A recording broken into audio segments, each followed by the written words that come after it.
тивки, брзи и се почесто надвор од правилата. Електричните тротинети требаше да донесат поуреден сообраќај, но наместо поголема безбедност, се почести инциденти. Законот стапи во сила, казните се високи, но дали правилата остануваат само на хартија? Граѓаните велат законот се почитува и сметаат дека ќе донесе поголем ред. Но дали новите законски одредби ќе променат сообраќајната култура или електричните тротинети понатаму ќе бидат опасност за пешаците и другите учесници во сообраќајот? Многу добро го направите за малолетните, зашто не пазат. За малолетните. А за возраст не се знае, нормално дека пазат повише.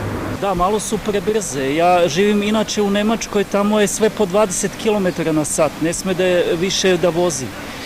To je tako tamo, do 20. Ovde izgleda je vozu u 25, 30 i brže. Ja sam malo pre jedan video vozio, ja mislim i sa 50. Голем ризик има во тоа што поготово младите.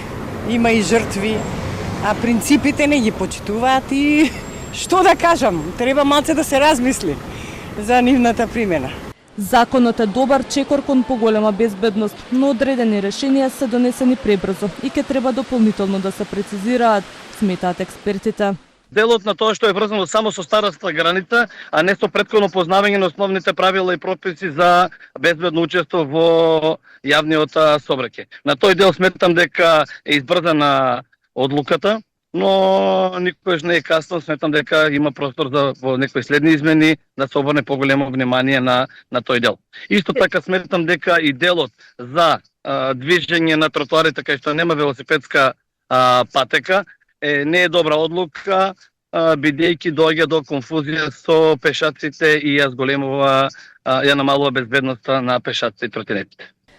Во меѓувреме полицијата со засилени контроли на терен за да утврди дали се почитуваат новите законски одредби. Според законот, електричен тротинет смеа да управуваат само лица постари од 18 години, доколку тротинет управува малолетник, на местото на настанот ќе биде повикан родител или старател, пошто ќе следува соодветна законска постапка. Забрането е на еден тротинет да се возат две лица, а максимално дозволената брзина е 20 км на час. За прекршување на правилата се предвидени казни до околу 300 евра, зависно од видот на прекршокот, а како дополнителна мерка е предвидено и привремено одземање на тротинетот во траење од 1 месец.